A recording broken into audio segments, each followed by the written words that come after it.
Hello ನನ್ನೆಲ್ಲ ವಿದ್ಯಾರ್ಥಿ ಮಿತ್ರರೇ, ನಿಮಗೆಲ್ಲ ಹಿಂದಿ ವಿಷಯದ ನಮ್ಮ ಪರೀಕ್ಷೆ ಚಾನಲ್ನ ಪ್ರವೇಶಕ್ಕೆ ಸ್ವಾಗತ ಸುಸ್ವಾಗತ. ನಿಮ್ಮೆಲ್ಲರಿಗೂ स्वागतವನ್ನು ಕೋರ್ತಾ हमारे सभी हिंदी छात्र छात्राओं के लिए परीक्षा चैनल की ओर से हार्दिक स्वागत सुस्वागत.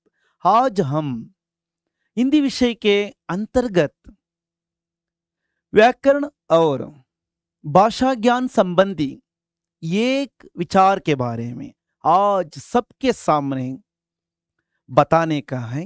ಎಲ್ಲರ ಮುಂದೆ ಇವತ್ತಿನ ದಿವಸ ನಮ್ಮ ಭಾಷಾ ಜ್ಞಾನ ಅಂದರೆ ಭಾಷೆ ಒಂದು ಕಲಿಕೆಗೆ ಒಂದು ಬೇಸ್ಮೆಂಟ್ ಆಗಿರ್ತಕ್ಕಂಥ ಆಧಾರಭೂತವಾಗಿರ್ತಕ್ಕಂಥ आधारशिला रूप भाषा सीखने के लिए बहुमूल्य और अर्थपूर्ण और जानने योग्य जानकारी पूर्ण विषय के बारे में जानकारी लेना ही हम सब के लिए बहुत ही जरूरी है. इसके लिए तो आज विचार करने का है. मेरे पीछे कई चिन्ह देख सकते हैं. इन चिन्हों को हमारे दैनिक जीवन में लिखते पढ़ते समय किताब में हर भाषा की पाठ पद्य पढ़ते समय इन चिन्हों का प्रयोग देख सकते हैं. ನಾವು ಯಾವುದೇ ಭಾಷೆಯ ಪಾಠ ಪದ್ಯಾಂಶ ಶಬ್ದಾಂಶಗಳನ್ನು ಓದುವ ಸಂದರ್ಭದಲ್ಲಿ ನನ್ನ ಹಿನ್ನೆಲೆಯಲ್ಲಿ ಕಾಣ್ತಾ ಇರ್ತಕ್ಕಂಥ ಈ ಲೇಖನ ಚಿಹ್ನೆಗಳನ್ನು ನೀವೆಲ್ಲ ಗಮನಿಸಿರ್ತೀರ. ಈ ಲೇಖನ ಚಿಹ್ನೆಗಳು ಸುಮ್ಮನೆ ಅಲ್ಲ, ಇವಕ್ಕೆ ಅದರದ್ದೇ ಆದ ಒಂದು ಅರ್ಥ ಇದೆ ಮತ್ತು ಅದರದ್ದೇ ಆದ ಒಂದು ಪ್ರಯೋಗದ ಒಂದು ವಿಧಾನ ಇದೆ. ಹಾಗಾಗಿ ಆ ವಿಧಾನವನ್ನು ನಾವು ಅಲಕ್ಷ್ಯ ಮಾಡಬಾರ್ದು. ಅಲಕ್ಷ್ಯ ಮಾಡಿದ್ದೇ ಆದರೆ ಆ ಲೇಖನ ಚಿಹ್ನೆಗಳು ಹೊರಸೂಸ್ತಕ್ಕಂಥ ಆ ಚಿಹ್ನೆಗಳಿಂದ ವ್ಯಕ್ತವಾಗ್ತಕ್ಕಂಥ ಒಂದು ಅರ್ಥ ಮತ್ತು ಭಾವನೆಗಳಿಗೆ ಒಂದು ಬಹಳ ವ್ಯತ್ಯಾಸ ಆಗುತ್ತೆ. ಹಾಗಾಗಿ ಇವುಗಳ ಒಂದು ಇಂಪಾರ್ಟೆನ್ಸ್ ಬಹಳ ಜಾಸ್ತಿನೇ ಇದೆ ಅಂತ ನಾವು ತಿಳಿಯಬಹುದು. इनका प्रयोग करने से वाक्य अथवा शब्द के लिए एक तरह बल प्राप्त होता है. सीधा सा हम लोग विचार पर प्रवेश करेंगे. हमारा विषय है हिंदी है. और subject name is Hindi. Hindi विषय के अंतर्गत दिया गया भाषा ज्ञान संबंधी रचना विभाग अथवा व्याकरण संबंधी अंश है. सातवां है वो है विराम चिन्ह के बारे में. किसके बारे में है? ವಿರಾಮ ಚಿಹ್ನ. ವಿರಾಮ ಚಿಹ್ನೆಗಳು ಅಂದರೆ ವಿಶ್ರಾಂತಿಯನ್ನು ಕೊಡ್ತಕ್ಕಂಥ ಒಂದು ಸಿಂಬಲ್ಸ್ಗಳು. ಇನ್ನು ನಾವು ಕನ್ನಡದಲ್ಲಿ ಹೇಳಬೇಕು ಅಂದರೆ ಲೇಖನ ಚಿಹ್ನೆಗಳು ಅಂತ ನಾವು ಕರೀಬಹುದು. ಇನ್ ಇಂಗ್ಲಿಷ್ पंक्चुएशन मार्क्स कह सकते हैं. इसके बारे में हम लोग देखने के पहले सबसे मैंने कहा कि हमारे चैनल को तुम्हारे चैनल के रूप में ನಮ್ಮ ಚಾನಲ್ ಮಾತ್ರ ಅಲ್ಲ, ಇದು ನಿಮ್ಮ ಚಾನಲ್. ಹಾಗಾಗಿ ಶೇರ್ ಮಾಡಿ, ಮತ್ತೊಬ್ಬರಿಗೆ ಹೊಸಬರಿಗೆ ಗೊತ್ತಿಲ್ಲದವರಿಗೆ ಹೇಳಿ, ಅವ್ರಿಗೂ ಕೂಡ ಒಂದು ಇದರ ಸದುಪಯೋಗ ನಿಮ್ಮಂತೆ ಸಿಗಲಿ. ಹಾಗೆ ಹೊಸದಾಗಿ ಯಾರೆಲ್ಲ ಈಗ ಪ್ರವೇಶ ಮಾಡಿದಿರೋ ಸಬ್ಸ್ಕ್ರೈಬ್ ಬಟನ್ ಅನ್ನು ಕ್ಲಿಕ್ ಮಾಡಿ, ಜೊತೆಗೆ ಯಾವುದೇ ಸಂದೇಹ ಪ್ರಶ್ನೆಗಳನ್ನು ತಪ್ಪದೆ ನೀವು ಕಾಮೆಂಟ್ ಬಾಕ್ಸ್ನಲ್ಲಿ ಕಾಮೆಂಟಿಸಿ. ನಾವು ಕೂಡ ನಿಮ್ಮ ಕಾಮೆಂಟ್ಗೆ ಯಾವತ್ತೂ ಕೂಡ ಫೋಕಸ್ ಮಾಡ್ತೀವಿ, ಉತ್ತರವನ್ನು ಕೊಡೋದಕ್ಕೆ ಸಿದ್ಧವಾಗಿರ್ತೀವಿ. ವಾಟ್ಸಪ್ ಚಾನಲ್ ಇದೆ, ಯೂಟ್ಯೂಬ್ ಚಾನಲ್ ಮಾತ್ರ ಅಲ್ಲ, ಇನ್ಸ್ಟಾಗ್ರಾಮ್, ಟೆಲಿಗ್ರಾಮ್ ಇದರಲ್ಲೆಲ್ಲ ಕೂಡ ನಮ್ಮನ್ನು ಸಂಧಿಸ್ಬೋದು, ಭೇಟಿಯಾಗ್ಬೋದು ಅಂತ ಹೇಳ್ತಾ, ಹಾಗೆ ಈ ಒಂದು ವಿಡಿಯೋಕ್ಕೆ ಸಂಬಂಧಪಟ್ಟಂಥ ಈ ಒಂದು ವ್ಯಾಕರಣಾಂಶಕ್ಕೆ ಸಂಬಂಧಪಟ್ಟಂತೆ ನಿಮಗೆ ಯಾವುದೇ ರೀತಿ ನೋಟ್ಸ್ ಅಥವಾ PYQ ಲಿಂಕನ್ನು ನಾವು ಇಲ್ಲಿ ಕೊಡ್ತಾ ಇಲ್ಲ. ಯಾಕಪ್ಪ ಅಂದರೆ ಇದಕ್ಕೆಲ್ಲ ರಿಲೇಟೆಡ್ ನಿಮಗೆ ನಾವು ಪ್ರತಿ ಪಾಠ ಪದ್ಯಾಂಶಗಳಲ್ಲಿ ಕೊಟ್ಟಿರ್ತಕ್ಕಂಥ ನೋಟ್ಸ್ ವಿತ್ PYQನಲ್ಲೇ ಸೇರ್ಪಡೆ ಆಗಿರುತ್ತೆ, ಅಲ್ಲೇ ಬಂದಿರುತ್ತೆ. ಹಾಗಾಗಿ ಅಲ್ಲೆಲ್ಲ ನೀವು ಇದರ ಬಗ್ಗೆ ನೀವು ನೋಡಿರ್ತೀರ. ಅಲ್ಲಿ ಇದರ ಬಗ್ಗೆ ಸಂಬಂಧಪಟ್ಟಂತೆ ಪ್ರಶ್ನೆಗಳು ಮಧ್ಯ ಮಧ್ಯದಲ್ಲಿ ಬಂದಿರುತ್ತೆ. ಹಾಗಾಗಿ ಇನ್ನು ನಿಮಗೆ ಯಾವುದಾದ್ರೂ ಇಲ್ಲಿ ನಾವು ಎಕ್ಸ್ಪ್ಲೇನ್ ಮಾಡಬೇಕಾದ್ರೆ इसके बारे में मैं बोलते समय किसी स्लाइड्स का तुम्हें पसंद है अथवा उसके बारे में लिख लेने के लिए इच्छा है तो स्क्रीनशाट ले लीजिए. ಇದು ಅದ್ರ ಬಗ್ಗೆ ಬರ್ಕೋಬೇಕು ಅಂತ ಅನ್ಸಿದ್ರೆ ಸ್ಕ್ರೀನ್ಶಾಟ್ ಅನ್ನು ತಗೊಳ್ಳಿ, ಅಥವಾ ಹೇಳ್ತಕ್ಕಂಥ ಸಮಯದಲ್ಲಿ ಸ್ವಲ್ಪ ಪ್ಲೇನ ಸ್ಟಾಪ್ ಮಾಡಿಬಿಟ್ಟು ನೋಟ್ ಮಾಡಿ ಬರ್ಕೊಂಡ್ಬಿಟ್ಟು ಆಮೇಲೆ ನೀವು ಮತ್ತೆ ಪ್ಲೇ ಮಾಡ್ಕೊಳ್ಳಿ ಅಂತ ಹೇಳ್ತಾ, विराम चिन्ह के बारे में परिभाषा क्या है, इसके बारे में अर्थ इस प्रकार है. ಇದರ ಅರ್ಥ ಏನಪ್ಪ ನಾವು ತಿಳಿಬಹುದು ಅಂದರೆ, जो चिन्ह बोलते या पढ़ते समय रुकने का संकेत देते हैं उन्हें विराम चिन्ह कहते हैं. ಯಾವ ಚಿಹ್ನೆಗಳನ್ನು ನಾವು ಮಾತನಾಡುವ ಅಥವಾ ಬರೆಯುವ ಸಮಯದಲ್ಲಿ ರುಕ್ನೇಕ ಸಂಕೇತ ದೇತೆ ಅಂದ್ರೆ ಒಂದು ಸ್ಟಾಪ್, ಒಂದು ಸ್ಮಾಲ್ ಸ್ಟಾಪ್, ಒಂದು ಚಿಕ್ಕ ಒಂದು ತಡೆ, ಒಂದು ಚಿಕ್ಕ ಒಂದು ನಿಲ್ದಾಣ ಅಥವಾ ಒಂದು ಚಿಕ್ಕ ಒಂದು ಬ್ರೇಕ್ ಅಂತಕ್ಕಂಥದ್ದನ್ನ ತಗೊಳ್ತೀವಲ್ವಾ, ಆ ಬ್ರೇಕನ್ನು ಕೊಡ್ತಕ್ಕಂಥ ಒಂದು ಸಂಕೇತಗಳನ್ನು ಇವು ಕೊಡ್ತವೆ. ಇಂತಹ ಒಂದು ಸಂಕೇತ ಚಿಹ್ನೆಗಳಿಗೆ ನಾವು ವಿರಾಮ ಚಿಹ್ನೆಗಳು ಅಂತ ನಾವು ಕರಿಬಹುದು. इसका अर्थ होता है कि विराम का अर्थ है संक्षिप्त एक पद में देख सकते हैं, एक पद रुकना अथवा और एक ठहरने के अर्थ में भी समझ सकते हैं.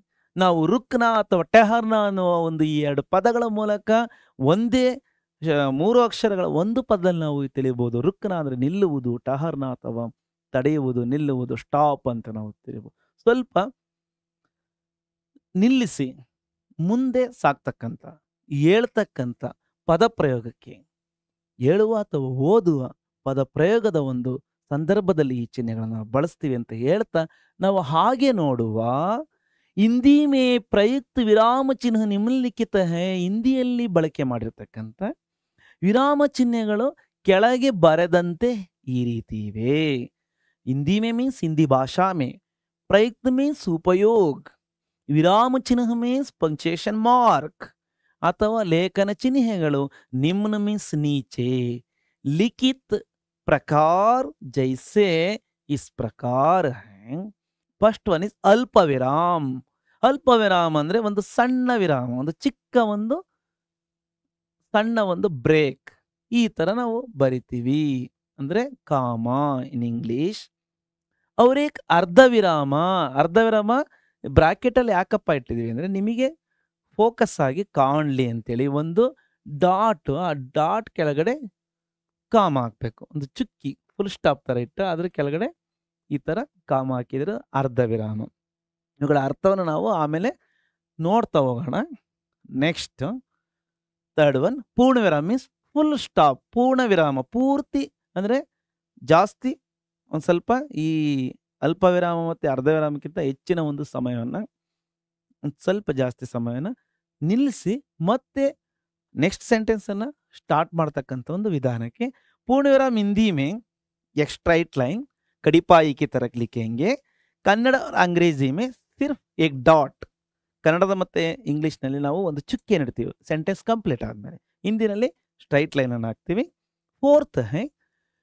फोर्थ वन विराम चिन्ह प्रश्न चिन्ह अर्थात प्रश्नार्थक चिन्ह. प्रश्न पूछने का भाव इस चिन्ह से प्रकट होता है. इसका अर्थ होता है कि उत्तर चाहने के लिए दूसरों से अथवा दूसरों के साथ प्रश्न पूछते समय वो वाक्य में उत्तर चाहने वाले एक पद भी प्रयोग होता है. ಉತ್ತರವನ್ನು ಬಯಸ್ತಕ್ಕಂಥ ಒಂದು ಪದ ಆ ವಾಕ್ಯದ ಪ್ರಯೋಗ ಇರುತ್ತೆ. ಹಾಗಾಗಿ ಆ ವಾಕ್ಯ ಕೊನೆ ಆಗ್ತಿದ್ದಂಗೆ ನಾವು ಈ ಪ್ರಶ್ನಾರ್ಥಕ ಚಿಹ್ನೆಯನ್ನು ನಾವು ಇಡ್ತೀವಿ, ಕ್ವಶನ್ ಮಾರ್ಕ್ ಅನ್ನ ಸಿಂಬಲ್ ಅನ್ನು ನಾವು ಇಡ್ತೀವಿ. ಅದಕ್ಕೆ ನಾವು ಪ್ರಶ್ನೆ ಚಿಹ್ನೆ ಅಂತ ನಾವು ಕನ್ನಡದಲ್ಲಿ ಕರಿಬಹುದು.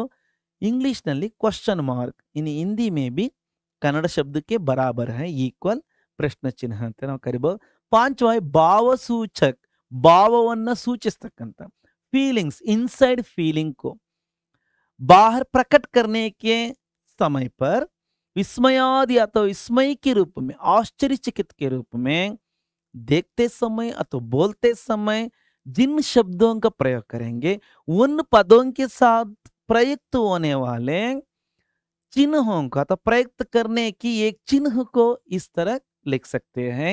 एक स्ट्राइट लाइन, उसके नीचे एक डॉट बिंदी रखने से इसका चिन्ह ಪರಿಪೂರ್ಣ ಹೋತಾ है. ಇದರ ಒಂದು ಚಿಹ್ನೆ ಒಂದು ಸ್ಟ್ರೈಟ್ ಲೈನ್ ಇಟ್ಟು ಅದ್ರ ಕೆಳಗಡೆ ಒಂದು ಚುಕ್ಕಿ ಇಟ್ಟರೆ ಅದು ಭಾವಸೂಚಕ ವಿಸ್ಮಯಾದಿ ಬೋಧಕ ಚಿಹ್ನೆ ಅಂತೇಳಿ ನಾವು ಕರಿಬಹುದು. ಅಂದ್ರೆ ವಿಸ್ಮಯಾರ್ಥಕ ಚಿಹ್ನೆ ಅಂತೇಳಿ ಎಕ್ಸ್ಪ್ಲನೇಟರಿ ಸೆಂಟೆನ್ಸ್ ಅಂತ ಕರಿಬಹುದು. ನೆಕ್ಸ್ಟ್ ಸಿಕ್ಸ್ತ್ ಒನ್ ಯೋಜಕ ಚಿಹ್ನೆ ಮೀನ್ಸ್ ಐಫನ್. ಏನಾದ್ರೂ ಒಂದು ವಿಷಯವನ್ನ, ಒಂದು ವಿವರಣೆಯನ್ನ ಬಯಸ್ತಕ್ಕಂಥದ್ದು. ಈ ಐಫನ್ ಯಾವುದೋ ಒಂದು ಹೆಡ್ಡಿಂಗ್ ಅನ್ನು ಹಾಕ್ಬಿಟ್ಟು ಆ ಹೆಡ್ಡಿಂಗಿನ ಮುಂದಕ್ಕೆ ಒಂದು ಐಫನ್ ಹಾಕ್ಬಿಟ್ರೆ ಇನ್ನು ಆ ಒಂದು ಸೈಡ್ ಹೆಡ್ಡಿಂಗ್ ಕೊಟ್ಟಿರ್ತಕ್ಕಂಥ ಆ ಒಂದು ವಿಷಯಕ್ಕೆ ಸ್ವಲ್ಪ ವಿವರಣೆ ಮುಂದೆ ಇದೆ ಅಂತೇಳಿ ಸೂಚಿಸ್ತಕ್ಕಂಥದ್ದು. ತರುವಾಯ 7th ಒನ್ ಉದ್ದಣ ಚಿಹ್ನ. ಉದ್ದಣ ಚಿಹ್ನ ಸಿಂಗಲ್ ಆಗು ಕೂಡ ಬರೀತಾರೆ. ಅಂದರೆ ಆ ಸ್ಟೇಟ್ಮೆಂಟ್, ಯಾವುದೋ ಒಂದು ಸ್ಟೇಟ್ಮೆಂಟ್ ಇರುತ್ತೆ, ಯಾವುದೋ ಒಂದು ವಾಕ್ಯಾಂಶ, ಆ ವಾಕ್ಯಾಂಶವನ್ನು ಮುಖ್ಯವಾಗಿ ಗಮನಿಸಬೇಕು ಅಥವಾ ಆ ವಾಕ್ಯಾಂಶದಲ್ಲಿ ಮುಖ್ಯವಾದ ಒಂದು ವಿಚಾರ ಸಂಗತಿ ಅಡಕವಾಗಿದೆ ಅಂತೇಳಿ ತಿಳಿಸೋದಕ್ಕೆ ಡಬಲ್ ಎಂಡ್ ಕಾಮನ್ನು ಕೂಡ ಬಳಸ್ತೀವಿ. ಈ ಥರ ಡಬಲ್ ಎಂಡ್ ಕಾಮ ಅದು ಬ್ರ್ಯಾಕೆಟಲ್ಲಿ ನಿಮಗೆ ಇಟ್ಟಿರ್ತಕ್ಕಂಥ ಉದ್ದೇಶ ನಿಮಗೆ ಗೊತ್ತಾಗಲಿ ಅಂತ ಒಂದು ಉದ್ದೇಶದಲ್ಲಿ. ಸಿಂಗಲ್ ಯೂನಿಟ್ ಕಾಮನ್ನು ಕೂಡ ಇರ್ತೀವಿ. ಸಿಂಗಲ್ ಯೂನಿಟ್ ಕಾಮ ನೀವೆಲ್ಲ ನೋಡಿರ್ತೀರ. ಓಕೆ, ಈ ಥರ ಆಗ್ತಾರಲ್ವಾ. ओके, इसके बाद नेक्स्ट कोष्टक चिन्ह. कोष्टक मीन्स 3 तरीके में उपयोग कर सकते हैं. 3 ವಿಧಾನದಲ್ಲಿ ನಾವು ಈ ಒಂದು ಕೋಷ್ಟಕ ಚಿಹ್ನೆ ಏನಂದ್ರೆ ब्रैकेट, इन इंग्लिश ब्रैकेट, चंद्रावरण इस तरह लिखते हैं. चंद्रमा की चिन्ह के तरह ಚಂದ್ರನ ಒಂದು ಆಕಾರದಲ್ಲಿ ಬರಿತೀವಲ್ಲ ಅದಕ್ಕೆ ಇದನ್ನ ಮೂನ್ ಬ್ರಾಕೆಟ್ ಅಂತ ಕರಿತೀವಿ ಇಂಗ್ಲಿಷ್ ನಲ್ಲಿ. ಕನ್ನಡದಲ್ಲಿ ಚಂದ್ರಾವರಣ, ಹಿಂದಿ ಮೇ ಬಿ ಚಂದ್ರಾವರಣ. और इस तरह लिखने की रीति को बॉक्स टाइप ನಾವು ಬರೆಯೋದು, ಇದು ಬಾಕ್ಸ್ ಬ್ರಾಕೆಟ್ ಅಂತ ನಾವು ಕರಿತೀವಿ ಇಂಗ್ಲಿಷಲ್ಲಿ. ಕನ್ನಡದಲ್ಲಿ ಚೌಕಾವರಣ ಅಂತ ಕರಿಬಹುದು. ಪುಷ್ಪಕಿ ತರ ಲಿಖ್ತೇನ, ಹೂವಿನ ಒಂದು ಸಿಂಬ ಆಕಾರದಲ್ಲಿ ಬರೆದ್ರೆ ಇದನ್ನ ಪುಷ್ಪಾವರಣ ಅಂತ ನಾವು ಹಿಂದಿ ಮತ್ತೆ ಕನ್ನಡದಲ್ಲಿ ಕರಿಬಹುದು. इन इंग्लिश फ्लावर ब्रैकेट बोल सकते हैं. इसके बाद हमने देखने का है विवर्ण चिन्ह मीन्स एक्सप्लेनेशन ಸಿಂಬಲ್. ವಿವರಣೆ ಚಿಹ್ನೆ ಅಂದರೆ ಇನ್ನೂ ಹೆಚ್ಚಿನದಾದ ಒಂದು ವಿವರಣೆಯನ್ನು ನಾವು ಕೊಡತಕ್ಕಂಥ ಒಂದು ಸಂದರ್ಭದಲ್ಲಿ 2 ಡಾಟ್ಸ್ ಇಡ್ಬೋದು. ಕೆಲವೊಂದು ಸರಿ 2 ಡಾಟ್ಸ್ ಮಧ್ಯದಲ್ಲಿ ಕೂಡ ಒಂದು ಅಡ್ಡಗೆರೆಯನ್ನು ನಾವು ಹಾಕ್ಬೋದು.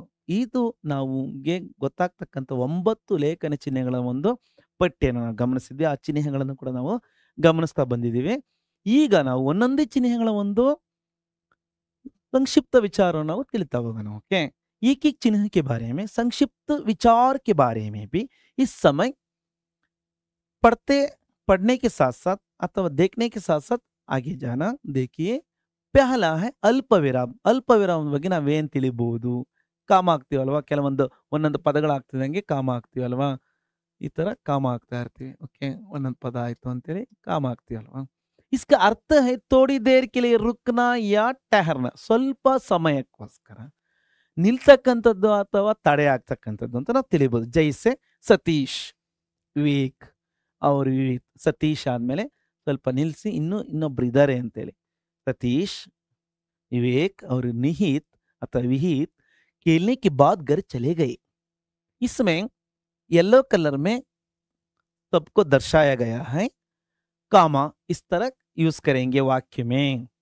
एक एक पद के बाद एक एक अंश को दिखाने के लिए अथवा समझाने के लिए थोड़ी देर वेट करके आगे पढ़ने के लिए इस तरह चिन्ह देंगे.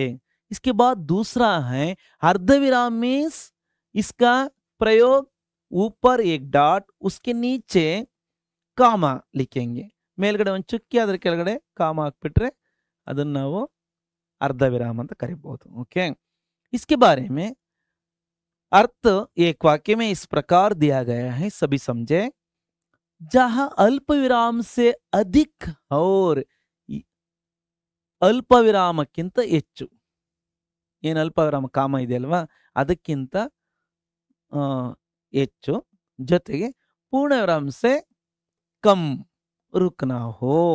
Full stop, straight line Hindi में, कन्नड़ और इंग्लिश में, अंग्रेजी में ಡಾಟ್ ಚುಕ್ಕಿ ಅಲ್ವಾ. ಈ ಒಂದು ಪೂರ್ಣ ವಿರಾಮಕ್ಕಿಂತ ಕಡಿಮೆ ಸಮಯವನ್ನು ತಗೊಳ್ತಕ್ಕಂಥದ್ದು, ಅಲ್ಪ ವಿರಾಮಕ್ಕಿಂತ ಸ್ವಲ್ಪ ಹೆಚ್ಚು ಸಮಯವನ್ನು ತಗೊಳ್ತಕ್ಕಂಥ ಒಂದು ಸಂದರ್ಭದಲ್ಲಿ ಪದಪ್ರಯೋಗದಲ್ಲಿ ಬಳಸ್ತಕ್ಕಂಥ ಒಂದು ಈ ಒಂದು ಲೇಖನ ಚಿಹ್ನೆಗೆ ನಾವು देखो जहाँ अल्प विराम से अधिक और पूर्ण विराम से कम रुकना हो वहाँ अर्धविराम का प्रयोग किया जाता है, तो प्रयोग होता है. अर्धविराಮದ ಒಂದು ಪ್ರಯೋಗವನ್ನು ನಾವು ಅಲ್ಲಿ ಮಾಡಬಹುದು ಅಥವಾ ಆಗುತ್ತೆ ಅಂತೇಳಿ. ಎಕ್ಸಾಂಪಲ್, ಫಾರ್ ಎಕ್ಸಾಂಪಲ್, ಉದಾಹರಣೆ के लिए खूब मन लगाकर पढ़, ಮನಸ್ಸಿಟ್ಟು ಓದು ಅಂತ ಹೇಳಿದ ಮೇಲೆ ಸ್ವಲ್ಪ ವಿರಾಮವನ್ನು ಅಲ್ಲಿ ಜಾಸ್ತಿ ತಗೊಂಡು ಮತ್ತೆ ಪೂರ್ಣ ವಿರಾಮಕ್ಕಿಂತ ಸ್ವಲ್ಪ ಕಡಿಮೆ ತಗೊಂಡು ಹೇಳಿದ್ಮೇಲೆ ಮುಂದೆ ಯಾಕೆ ಆ ಥರ ಹೇಳ್ತಾ ಇದ್ದೀವಿ ಅಂತೇಳಿ ಮನಸ್ಸಿಟ್ಟು ಓದಬೇಕಾದ ಉದ್ದೇಶ ಏನು ಅಂದರೆ ಮುಂದಿನ ಒಂದು ಸೆಂಟೆನ್ಸಲ್ಲಿ ಇಂಪಾರ್ಟೆನ್ಸ್ ಕಾರ್ಯ ವರ್ಕ್ ಏನಿರುತ್ತಪ್ಪ ಅದನ್ನು ಸೂಚನೆಯನ್ನ ಸೂಚಿಸ್ತಕ್ಕಂಥದ್ದು ಇರುತ್ತೆ. ಪರೀಕ್ಷಾ ನಿಕಟ್ ಆ ಗಯಿ ಹೈ, ಪರೀಕ್ಷೆ ಸಮೀಪಿಸಿದೆ ಅಂತೇಳಿ ಅರ್ಥ ಮಾಡ್ಕೋಬಹುದು. इसके बाद और एक चिन्ह पूर्ण विराम के बारे में. तीसरा थर्ड वन पूर्ण विरामದ ಬಗ್ಗೆ ಏನಿದೆ. इसका अर्थ है पूरी तरह रुकना या ठहरना, ಸಂಪೂರ್ಣವಾಗಿ ನಿಲ್ಲುವುದು ಅಥವಾ ತಡೆ ಆಗ್ತಕ್ಕಂಥದ್ದು. ಅಂದ್ರೆ ಕಂಪ್ಲೀಟ್ಲಿ ಸ್ಟಾಪ್. एक सेंटेंस पूरा उसका अर्थ के साथ खत्म हो गया है अथवा कंप्लीट हो गया है, उसके बारे में समझाने के लिए इस तरह चिन्ह दे सकते हैं. ಈ ರೀತಿ ನಾವು ಚಿಹ್ನೆಯನ್ನು ಕೊಡಬಹುದಾಗಿದೆ. ಓಕೆ, जैसे उदाहरण के लिए एक छोटा सा वाक्य 2 वाक्य दिया गया है. मोहन एक अच्छा लड़का है. ಮೋಹನ್ ಒಬ್ಬ ಒಳ್ಳೆ ಹುಡುಗ. ಒಂದು ಸೆಂಟೆನ್ಸ್ ಅದು ಮೀನಿಂಗ್ಫುಲ್ ಆಗಿ ಎಂಡ್ ಆಗಿದೆ, ಅದಕ್ಕೆ ಅದು ವಾಕ್ಯ ಪೂರ್ಣವಾಗಿದೆ. ಇನ್ನೇನು ನೆಕ್ಸ್ಟ್ ಬೇರೆ ವಾಕ್ಯವನ್ನು ನಾವು ಸ್ಟಾರ್ಟ್ ಮಾಡಬೇಕಾಗತ್ತೆ ಅಂತೇಳಿ ಈ ರೀತಿ ಹಿಂದಿ ಮೇ एक स्ट्राइट लाइन लिखेंगे, कन्नड़ा और हिंदी में एक डॉट. और एक वाक्य एक फर्स्ट वन से भी बहुत छोटा वाक्य है, एक गाय है, ಇದು ಹಸು ಆಗಿದೆ. ಈ ರೀತಿ ಒಂದು ಸೆಂಟೆನ್ಸ್, ಪರಿಪೂರ್ಣವಾದ ಒಂದು ಸೆಂಟೆನ್ಸ್ ಅನ್ನು ನಾವು ಫಿನಿಶ್ ಆದಮೇಲೆ ಈ ರೀತಿ ನಾವು ಪೂರ್ಣ ವಿರಾಮದ ಒಂದು ಚಿಹ್ನೆಯನ್ನು ನಾವು ಬಳಸಬೇಕಾಗತ್ತೆ. फोर्थ है प्रश्नवाचक चिन्ह के बारे में. प्रश्नवाचक चिन्ह इस तरह लिखेंगे, ಈ ರೀತಿ ನಾವು ಬರೀಬೇಕಾಗುತ್ತೆ ಕ್ವಶನ್ ಮಾರ್ಕ್ ಸಿಂಬಲ್ ಅನ್ನ. ಈ ಕ್ವಶನ್ ಮಾರ್ಕ್ ಸಿಂಬಲ್ ನ ಒಂದು ಬಳಕೆ ಯಾಕಾಗಿ ಅಂದ್ರೆ जिस चिन्ह से प्रश्न पूछने आभास होता है उसे प्रश्नवाचक चिन्ह कहते हैं. ಯಾವ ಒಂದು ಚಿಹ್ನೆಯಿಂದ ಪ್ರಶ್ನೆಯನ್ನ ಕೇಳ್ತಕ್ಕಂಥ ಒಂದು ಭಾವ ಅಲ್ಲಿ ಉಂಟಾಗುತ್ತೋ ಅಂತ ಒಂದು ಪ್ರಶ್ನೆಯನ್ನ ಮೂಡಿಸ್ತಕ್ಕಂಥ ಆ ಪ್ರಶ್ನೆಗೆ ಉತ್ತರವನ್ನ ಇವರು ಕೇಳ್ತಾ ಇದ್ದಾರೆ ಅಂತೇಳಿ, ನಮಗೆ ಪ್ರಶ್ನೆ ಹಾಕಿದ್ದಾರೆ ಅಂತೇಳಿ ಕೇಳುಗನ ಮನಸ್ಸಿಗೆ ಅಥವಾ ಓದುಗನ ಮನಸ್ಸಿಗೆ ಬರ್ತಕ್ಕಂಥ ಒಂದು ವಾಕ್ಯಾಂಶದ ಸಂದರ್ಭದಲ್ಲಿ ಆ ವಾಕ್ಯದ ಕೊನೆಯಲ್ಲಿ ಈ ಪ್ರಶ್ನಾರ್ಥಕ ಚಿಹ್ನೆ ನಾವು ಬಳಸಿದ್ದೆ ಆದರೆ ಅದು ಪ್ರಶ್ನಾರ್ಥಕ ಚಿಹ್ನೆ ಅಥವಾ ಪ್ರಶ್ನ ಸೂಚಕ ಚಿಹ್ನೆ ಅಂತ ಕರಿಬಹುದು. ಉದಾಹರಣೆ के लिए आपका नाम क्या है, ವಾಟ್ ಇಸ್ ಯುವರ್ ನೇಮ್, ನಿಮ್ಮ ಹೆಸರೇನಾಗಿದೆ ಅಂತೇಳಿ, ತಮ್ಮ ಹೆಸರೇನು ಅಂತೇಳಿ ಕ್ವಶನ್ ಕೇಳಿದಾಗ ಅದನ್ನೂ ಸರಿಯಾದ ಪರಿಪೂರ್ಣವಾದ ಒಂದು ಅದು ಉತ್ತರವನ್ನ ಒಳಗೊಂಡಿಲ್ಲ, ಅಲ್ಲಿ ಉತ್ತರ ಫಿಲ್ ಆಗಬೇಕಾಗಿದೆ ಅಂತೇಳಿ ಸೂಚಿಸೋದಕ್ಕೆ ಅದು ಆನ್ಸರ್ನ ಡಿಮ್ಯಾಂಡ್ ಮಾಡ್ತಾ ಇದೆ ಅಂತೇಳಿ ಈ ಕ್ವಶನ್ ಮಾರ್ಕನ್ನು ಹಾಕ್ಬೇಕಾಗತ್ತೆ. ನೆಕ್ಸ್ಟ್ 5 वाक्य बारे में समझिए बच्चों. ಭಾವಸೂಚಕ ವಿಸ್ಮಯಾದಿ ಬೋಧಕ, ಭಾವನೆಯನ್ನ ಉಂಟು ಮಾಡತಕ್ಕಂಥ, ಭಾವನೆಯನ್ನ ಸೂಚಿಸ್ತಕ್ಕಂಥ, ಆಶ್ಚರ್ಯವನ್ನು ಕೂಡ ಕ್ರಿಯೇಟ್ ಮಾಡ್ತಕ್ಕಂಥ, ಒಂದು ರೀತಿಯಲ್ಲಿ ಕುತೂಹಲವನ್ನ ಏನೋ ಒಂದು ಕ್ಯೂರಿಯಾಸಿಟಿಯನ್ನು ಕ್ರಿಯೇಟ್ ಮಾಡಿ ಹೇಳ್ತಕ್ಕಂಥ ಅಥವಾ ವ್ಯಕ್ತವಾಗ್ತಕ್ಕಂಥ ಒಂದು ಚಿಹ್ನೆಗೆ ನಾವು ಸ್ಟ್ರೈಟ್ ಲೈನ್ ಅದ್ರ ಕೆಳಗಡೆ ಒಂದು ಚುಕ್ಕಿಯನ್ನು ಇಡ್ತೀವಿ. ओके, इसके बारे में विस्मयादि बोधक चिन्ह के बारे में 9वीं कक्षा में सबको एक इसके बारे में पूर्ण रूप से 9 तरीके से इसका प्रयोग कर सकते हैं. 9 ರೀತಿಯಲ್ಲಿ ನಾವು ಇದರ ಒಂದು ಪ್ರಯೋಗವನ್ನು ಮಾಡಬಹುದು ಅಂತೇಳಿ ನಾವೆಲ್ಲ ನೋಡಿದೀವಿ. ಅಂದ್ರೆ ಸಂತೋಷ ಸಮಯದಲ್ಲಿ, ದುಃಖದ ಸಮಯದಲ್ಲಿ ಒಂದೇ ಪದವನ್ನು ನಾವು ಯಾವ ರೀತಿ ನಾವು ವಿಸ್ಮಯವಾಗಿ ಆಶ್ಚರ್ಯಪೂರ್ವಕವಾಗಿ ನಾವು ಬಳಕೆ ಮಾಡ್ತೀವಿ ಅಂತೇಳಿ ನಾವು 9th ಸ್ಟ್ಯಾಂಡರ್ಡ್ ಅಲ್ಲಿ ಸೌರ ಊರ್ಜಾ ಪಾಠ ಆದ್ಮೇಲೆ ನಮಗೆ ಈ ಒಂದು ಲೇಖನ ಚಿಹ್ನೆಗಳ ಬಗ್ಗೆ ನಮಗೆ ಕೊಟ್ಟಿದ್ದಾರೆ ಅಲ್ವಾ. ನೀವೆಲ್ಲ 9th ಅಲ್ಲಿ ಸ್ಟಡಿ ಮಾಡಿರ್ತೀರ. ಓಕೆ, जिस चिन्ह का प्रयोग हर्ष, विस्मय, आश्चर्य, करुणा, भय आदि भावों को ಮುಂತಾದ ಭಾವನೆಗಳು ನಮ್ಮ ಇನ್ಸೈಡ್ ಫೀಲಿಂಗ್, ಇನ್ನರ್ ಫೀಲಿಂಗ್ ಅನ್ನ ಹ್ಯಾಪಿ ಟೈಮಲ್ಲಿ ಎಕ್ಸ್ಪ್ರೆಷನ್ ಮಾಡ್ತಕ್ಕಂಥ ಒಂದು ರೀತಿನೇ ಬೇರೆ ಇರುತ್ತೆ. ವಿಸ್ಮಯ ಏನೋ ಒಂದು ರೀತಿಯಲ್ಲಿ ಇದ್ಕಿದ್ದಂಗೆ ಯಾವುದೋ ಒಂದು ವಿಷಯ ಸಂಗತಿಯನ್ನು ನೋಡಿದ ಸಂದರ್ಭದಲ್ಲಿ, ಕೇಳಿದ ಸಂದರ್ಭದಲ್ಲಿ ವ್ಯಕ್ತ ಮಾಡ್ತಕ್ಕಂಥ ಒಂದು ಫೀಲಿಂಗ್ಸ್ ಇರುತ್ತಲ್ವ ಅದು.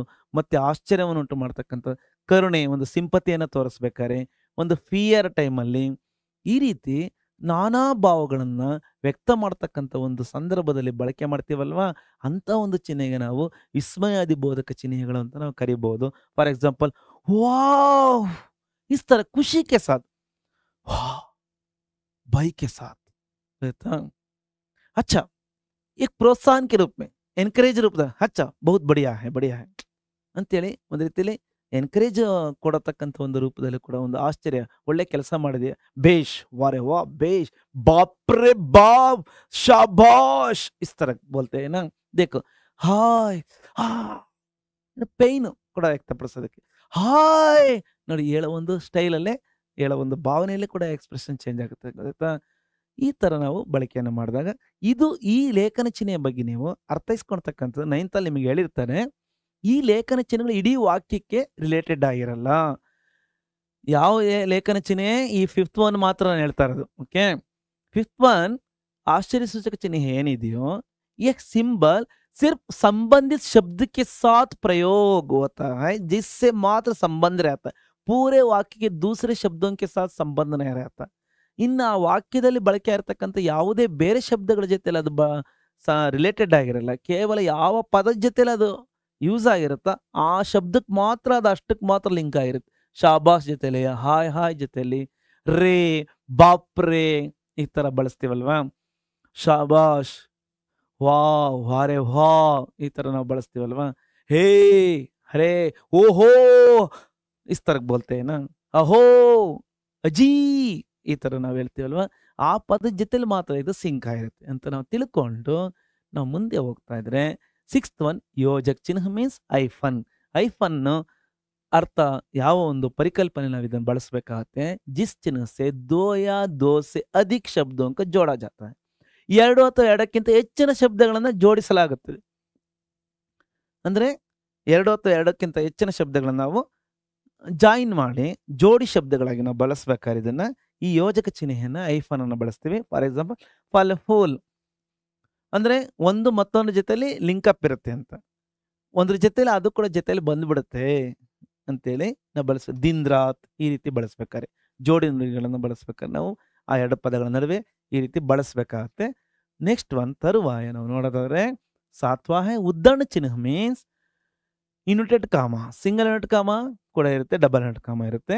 ಸಿಂಗಲ್ ಆಗು ಕೂಡ ನಾವು ಒಂದು ಸ್ಟೇಟ್ಮೆಂಟ್ ಅನ್ನು ನಾವು ಅಷ್ಟೊಂದು ಓವರ್ ಇಂಪಾರ್ಟೆಂಟ್ ಅಲ್ಲ ಅಂದ್ರೆ ಸಿಂಗಲ್ ಇನ್ವರ್ಟೆಡ್ ಕಾಮದಲ್ಲಿ, ಜಾಸ್ತಿ ಇಂಪಾರ್ಟೆಂಟ್ ಅಂದ್ರೆ ಡಬಲ್ ಇನ್ವರ್ಟೆಡ್ ಕಾಮನ ನಾವು ಬಳಸ್ತೀವಿ. ನೋಡಿ, ಜಿಸ್ ಚಿಹ್ನಕ್ಕೆ ದ್ವಾರ ಕಿಸಿಕಿ ಕಥನ್ಕು, ಈ ಒಂದು ಚಿಹ್ನೆಯ ಮೂಲಕ ಯಾವುದೋ ಒಂದು ವಾಕ್ಯಾಂಶವನ್ನ ಅಥವಾ ಒಂದು ಯಾವುದೋ ಒಂದು ಹೇಳಿಕೆಯನ್ನ, ಕಥನ್ ಮೀನ್ಸ್ ಹೇಳಿಕೆ ಅಥವಾ ಸ್ಟೇಟ್ಮೆಂಟ್ ಅನ್ನು ನಾವು ಜೋ ಕತ್ಯೋ ಬತಾಯ ಜಾತ ಹೇಗಿದೆ ಹಾಗೆ ನಾವು ಹೇಳಲಾಗುತ್ತದೆಯೋ ಉಸಿ ಉದ್ದಣ ಚಿಹ್ನೆ कहते, ಅದನ್ನ ನಾವೇನಂತ ಕರಿತೀವಿ, ಉದ್ದಣ ಚಿಹ್ನೆ ಅಂತ ನಾವು ಕರಿತೀವಿ. ಜೈಸೆ ರಾಮನೆ ಶಾಮ್ ಸೆ ಕಹಾ, ರಾಮನೆ ಶಾಮ್ ಸೆ ಕಹಾ ತಕ್ ವಾಕ್ಯ ಏಕ್ ಸಾಧಾರಣ ವಾಕ್ಯ ಹೈ. ಇಲ್ಲಿವರೆಗೂ ಒಂದು ಸರಳ ವಾಕ್ಯ ಇದೆ. ಸರಳ ವಾಕ್ಯ ನಂತರ ನಾವು ಮುಖ್ಯ ವಾಕ್ಯವನ್ನು ಹೇಳ್ತೀವಲ್ವಾ, ಆ ಮುಖ್ಯ ವಾಕ್ಯಕ್ಕೆ ನಾವು ಈ ರೀತಿ ನಾವು ಸಿಂಬಲ್ ಅನ್ನು ಕೊಡ್ತೀವಿ. ರಾಮ ಶಾಮನಿಗೆ ಹೇಳ್ದ, ಅದರಲ್ಲಿ ಯಾವುದೇ ಒಂದು ಇಂಪಾರ್ಟೆನ್ಸ್ ಮ್ಯಾಟ್ರ್ ಏನೂ ಇಲ್ಲ, ಆದರೆ ಮುಂದೆ ಹೇಳ್ತಕ್ಕಂಥ ಒಂದು ಮ್ಯಾಟ್ರ್ ಇದೆಯಲ್ಲ ಅದು ಇಂಪಾರ್ಟೆಂಟು ಅಂತೇಳಿ सादा वाक्य के साथ अथवा सरल वाक्य के साथ, साधारण वाक्य के साथ बाद में आने वाला मुख्य वाक्य अथवा प्रधान वाक्य को प्रयोग करते समय इस चिन्ह का प्रयोग कर सकते हैं. ಈ ಚಿಹ್ನೆ ನಾವು ಪ್ರಯೋಗನ ಮಾಡಬಹುದು ಅಂತ ನಾವು ತಿಳಿದಾಗ ಇನ್ನು ನಾವು ಅಂತಿಮವಾಗಿ 8 ಮತ್ತು 9ನೇ ಚಿಹ್ನೆಯ ಬಗ್ಗೆ ನಾವು ನೋಡ್ತೀವಿ. ಕೋಷ್ಟಕ ಚಿಹ್ನೆ. ಕೋಷ್ಟಕ ಚಿಹ್ನೆ ಮೀನ್ಸ್ ಬ್ರಾಕೆಟ್. ಕೆಲವೊಂದು ಶಬ್ದಗಳನ್ನ, ಕೆಲವೊಂದು ವಾಕ್ಯಗಳನ್ನ ನಾವು ಬ್ರಾಕೆಟ್ ಅಲ್ಲಿ ಇಟ್ಟು, ಅಂದ್ರೆ ಚಂದ್ರಾವರಣ ಇರ್ಬೋದು, ಪುಷ್ಪವರ್ಣ ಇರ್ಬೋದು. ಓಕೆ, ಇದು ಚಂದ್ರ ಚಿಹ್ನೆ ತರ ಇರುತ್ತಲ್ವ, ಹಾಗಾಗಿ ಚಂದ್ರಾವರಣ. ಇನ್ನು ಬಾಕ್ಸ್ ತರ ನಾವು ಬರೆದ್ರೆ ಅದು ಬಾಕ್ಸ್ ಬ್ರಾಕೆಟ್ ಅಂತ ಕರೀಬಹುದು. ಅಂದ್ರೆ ಚೌಕಾವರ್ಣ ನಾವು ಕನ್ನಡದಲ್ಲಿ, ಹಿಂದಿ ಮೇ ಬಿ ಚೌಕಾವರ್ಣ कहते हैं. पुष्प की सिंबल की तरह, फ्लावर सिंबल तरह बरदर ಅದು पुष्पवर्ण. किसी शब्द या वाक्यांश का अर्थ स्पष्ट करने या करने के लिए ಯಾವುದೋ ಒಂದು ಶಬ್ದ ಅಥವಾ ವಾಕ್ಯಾಂಶವನ್ನು ನಾವು ಸ್ಪಷ್ಟವಾಗಿ ನಾವು ತಿಳಿಸುವ ಸಲುವಾಗಿ ಅಥವಾ ಸ್ಪಷ್ಟವಾಗಿ ನಾವು ಅರ್ಥೈಸುವಕ್ಕೋಸ್ಕರ ಆ ಒಂದು ಶಬ್ದವನ್ನು ಎಲ್ಲಿ ನಾವು ಇಡ್ತೀವಪ್ಪ ಅಂದ್ರೆ ಉಸೆ ಕೋಷ್ಟಕ್ಕೆ ಭೀತರ ರಖಾ ಜಾತಾ ಹೈ. ಅದನ್ನ ಒಂದು ಬ್ರಾಕೆಟ್ ಒಳಗಡೆ ಇಡ್ತೀವಲ್ವಾ, ಅದನ್ನ ಅರ್ಥೈಸಕ್ಕೋಸ್ಕರ ಆ ಒಂದು ಸ್ವರೂಪಕ್ಕೆ, ಆ ಒಂದು ವಿಧಿವಿಧಾನಕ್ಕೆ ನಾವು ಕೋಷ್ಟಕ ಚಿಹ್ನೆಯನ್ನು ನಾವು ಬಳಸಬೇಕಾಗುತ್ತೆ ಅಂತ ನಾವು ಅರ್ಥೈಸ್ಕೋಬಹುದು. बाद में अंतिम है विवरण चिन्ह के बारे में 2 डॉट अथवा 2 डॉट एक के नीचे एक अथवा बीच में भी एक आइफन डाल सकते हैं. ಒಂದು ಐಫನ್ ಕೂಡ ನಾವು ಹಾಕಬಹುದು. इसके बारे में किसी बात का उत्तर विवरण या उदाहरण अगली पंक्ति में देना हो तो, ಯಾವುದೋ ಒಂದು ವಿಚಾರ ಅಥವಾ ಯಾವುದೋ ಒಂದು ಸಂಗತಿಯನ್ನು ನಾವು, ಯಾವುದೋ ಒಂದು ಸಂಗತಿಗೆ ಒಂದು ರಿಪ್ಲೈ, ಆನ್ಸರ್ ಅನ್ನ, ಉತ್ತರವನ್ನ ಅಥವಾ ಅದಕ್ಕೆ ಒಂದು ಡೀಟೇಲ್ಸ್ ಅನ್ನ ಅಥವಾ ಅದಕ್ಕೆ ಒಂದು ಎಕ್ಸಾಂಪಲ್ ಅನ್ನು ನಾವು ಮುಂದಿನ ಸಾಲಲ್ಲಿ ನೆಕ್ಸ್ಟ್ ಲೈನಲ್ಲಿ ಕೊಡಬೇಕಾದ್ರೆ ನಾವು ಆವಾಗ ನಾವು ವಿವರಣೆ ಚಿಹ್ನಕ ಪ್ರಯೋಗ ಕಿಯಾ ಜಾತ. ಆವಾಗ ನಾವೇನು ಮಾಡ್ತೀವಿ, ವಿವರಣೆ ಚಿಹ್ನೆಯನ್ನು ನಾವು ಈ ರೀತಿ ನೆಕ್ಸ್ಟ್ ಲೈನಲ್ಲಿ ಇದ್ರ ಬಗ್ಗೆ ಎಕ್ಸಾಂಪಲ್ ಇದೆ ಅಥವಾ ಇದ್ರ ಬಗ್ಗೆ ಡೀಟೇಲ್ಸ್ ಇದೆ, ಇದ್ರ ಬಗ್ಗೆ ಆನ್ಸರ್ ಇದೆ ಅಂತೇಳಿ ಮುಖ್ಯವಾದ ಒಂದು ಸೈಡ್ ಹೆಡಿಂಗನ್ನು ಅಥವಾ ಸಬ್ ಹೆಡ್ಡಿಂಗನ್ನು ಕೊಟ್ಟು ಅದಕ್ಕೆ ಸಂಬಂಧಪಟ್ಟಂತೆ ನೆಕ್ಸ್ಟ್ ಲೈನಲ್ಲಿ ವಿವರಿಸಲಾಗಿದೆ ಅಥವಾ ಕೊಡಲಾಗಿದೆ, ತಿಳಿಸಲಾಗಿದೆ ಅಂತೇಳಿ ಬಳಸ್ತಕ್ಕಂಥ ಒಂದು ವಿಧಿವಿಧಾನಕ್ಕೆ ನಾವು ಈ ಒಂದು ಚಿಹ್ನೆಯನ್ನು ಬಳಸಿ ಈ ಚಿಹ್ನೆಗೆ ಒಂದು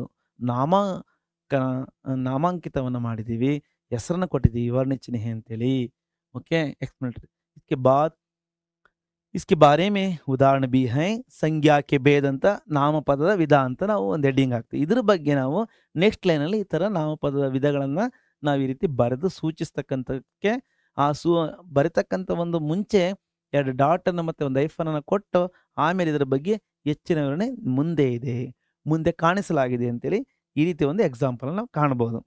ओके इन सब अंशों को कमी समय में समझ लेने के बाद मनोनक्शा के अंतर्गत इन सभी अंशों को कैसे रख सकते हैं, ಯಾವ ರೀತಿ ನಾವು ಇದೆಲ್ಲ ಒಂದು ಮೈಂಡ್ ಮ್ಯಾಪಲ್ಲಿ ನಾವು ಇಟ್ಕೋಬಹುದು ಅಂದ್ರೆ आ चर्चित विषय है विराम चिन्ह के बारे में। इसका अर्थ होता है कि रुकना या ठहरना। ಇದರ ಅರ್ಥ ನಾವೇನು ತಿಳ್ಕೊಂಡ್ವಿ, रुकना ಅಥವಾ ठहरना ಅಂತ ತಿಳ್ಕೊಂಡ್ವಿ ಒಂದು ಪದದಲ್ಲಿ ಅಲ್ವಾ. इसके बारे में संबंधित अनेक चिन्हों में से अल्प विराम के बारे में भी हमको जानकारी प्राप्त हुआ था। अल्प विराम इस तरह लिखेंगे, पूर्ण विराम वाक्य पूर्ण होने के बाद लिखेंगे इस तरह स्ट्राइट लाइन हिंदी में, कन्नड़ और अंग्रेजी में डॉट। इसके बाद है अर्ध विराम के बारे में, सिंबल इस तरह ऊपर एक डॉट उसके नीचे एक कामा, प्रश्नार्थक चिन्ह इस तरह देंगे, योजक चिन्ह इस तरह दे देते हैं, उद्धरण चिन्ह इस तरह डबल इनवर्ट कामा अथवा सिंगल इनवर्ट कामा भी दे सकते हैं। इसके बाद योजक चिन्ह उद्धरण चिन्ह के बाद भावसूचक अथवा विस्मयादि बोधक चिन्ह, एक स्ट्राइट लाइन उसके नीचे एक डॉट देने से इसका इस चिन्ह का सार्थक प्रयोग होता है। इसके बाद इधर तरवाए ना वो विवरण चिन्ह मीन्स 2 डॉट, एक के नीचे एक अथवा एक के ऊपर एक, ಒಂದರ ಮೇಲೆ ಇನ್ನೊಂದು ಚುಕ್ಕಿಯನ್ನು ಇಡಬಹುದು ಅಥವಾ ಒಂದು ಚುಕ್ಕಿ ಕೆಳಗಡೆ ಇನ್ನೊಂದು ಚುಕ್ಕಿ ಇಡಬಹುದು, ಒಂದು ಮತ್ತು ಅವೆರಡು ಚುಕ್ಕಿಗಳ ಒಂದು ಸೆಂಟ್ರಲ್ಲಿ ಕೂಡ ಒಂದು ಐಫನ್ನು ಕೂಡ ಹಾಕ್ಬೋದು. ಕೋಷ್ಟಕ ಚಿಹ್ನೆ ಮೀನ್ಸ್ ಇಸ್ ತರ ಅರ್ಥಾತ್ ಮೂನ್ ಏನೋ ಶೇಪಲ್ಲಿ ಕೂಡ ಇಡ್ಬೋದು ಅಥವಾ ಬಾಕ್ಸ್ ಥರ ಇಡ್ಬೋದು ಮತ್ತು ಫ್ಲವರ್ ಮಾರ್ಕ್ ಥರ ಕೂಡ ನಾವು ಈ ರೀತಿ ಬಳಸ್ಬೋದು ಅಂತ ನಾವು ಇಷ್ಟು ವಿಷಯವನ್ನು ನಾವು ತಿಳ್ಕೊಂಡ ಮೇಲೆ ನಾವು ನೀವೆಲ್ಲ ಈಗ ವಿಷಯವನ್ನು ಚೆನ್ನಾಗಿ ಅರ್ಥ ಮಾಡ್ಕೊಂಡಿದ್ದೀರಾ. ನಿಮಗೆಲ್ಲ ನಾನು ಈಗ ಅಂತಿಮವಾಗಿ ಧನ್ಯವಾದಗಳನ್ನು ವಂದನೆಗಳನ್ನು ಹೇಳೋದಕ್ಕೆ ಜೊತೆಯಲ್ಲೇ ಎಲ್ಲರೂ ಚೆನ್ನಾಗಿ ಓದಿ ಸ್ಟಡಿ ಮಾಡಿ, ನಿಮ್ಮ ಅಧ್ಯಯನ ಬಹಳ ಉತ್ಸಾಹಪೂರ್ಣವಾಗಿರಲಿ, ನಿಮ್ಮ ಉತ್ಸಾಹ ಯಾವತ್ತು ಬತ್ತದಂತಿರಲಿ. ಉತ್ಸಾಹ ಯಾವತ್ತು ಮನೆ ಮಾಡಿದರೆ ಎಂತಹ ಒಂದು ಕ್ಲಿಷ್ಟಕರವಾದ ಸಮಸ್ಯೆಗಳನ್ನು, ಕ್ಲಿಷ್ಟಕರವಾದ ಒಂದು ಟಾಪಿಕ್ ವಿಷಯಗಳನ್ನು ಅಷ್ಟೇ ನೀವು ಸುಲಲಿತವಾಗಿ ಸ್ಟಡಿ ಮಾಡೋದಕ್ಕೆ ಮನಸ್ಸೇ ಬಹಳ ನಿನ್ನ ದೊಡ್ಡ ಗುರು. ಹಾಗಾಗಿ ಮನಸ್ಸಿದ್ರೆ ಮಾರ್ಗ, ಮನಸ್ಸಿಟ್ಟು ಓದಿ, ಮನಸ್ಸು ಮಾಡಿ ಎಲ್ಲ ಕೆಲಸ ಮಾಡಿ.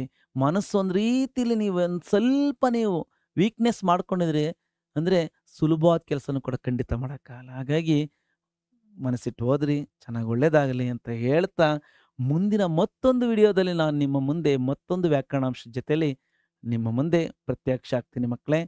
ಜೊತೆಗೆ ಏನಾದರೂ ಇದಕ್ಕೆ ಸಂಬಂಧಪಟ್ಟಂತೆ एनी डाउट्स और सजेशंस देने के लिए तुम्हें इच्छा है तो कमेंट बॉक्स पर लिखिए. YouTube, Instagram, Telegram, WhatsApp channel ಇವೆಲ್ಲ ಮಾರ್ಗಗಳಿದ್ದಾವೆ. ಜೊತೆಗೆ ಈ ಒಂದು ವಿಡಿಯೋದಿಂದ ನಿಮಗೆ ಭಾಳ ಹೆಲ್ಪ್ ಆಗಿದೆ ಅಂದರೆ, ಭಾಳ ಅರ್ಥವಾಗಿದೆ, ಚೆನ್ನಾಗಿ ನಿಮಗೆ ಸ್ಯಾಟಿಸ್ಫ್ಯಾಕ್ಷನ್ ಆಗಿದೆ ಅಂದರೆ ಒಂದು ಥಮ್ಸ್ ಅಪ್ಪಲ್ಲಿ ಲೈಕ್ ಕೊಡಿ, ಜೊತೆಗೆ ಇನ್ನೊಬ್ಬರಿಗೆ ಶೇರ್ ಮಾಡಿ ಅಂತ ಹೇಳ್ತೀನಿ ಮಕ್ಕಳೇ. ಎಲ್ಲರಿಗೂ ಧನ್ಯೋಸ್ಮಿ, ಧನ್ಯವಾದ. ಗುಡ್ ಬಾಯ್. ಓಕೆ.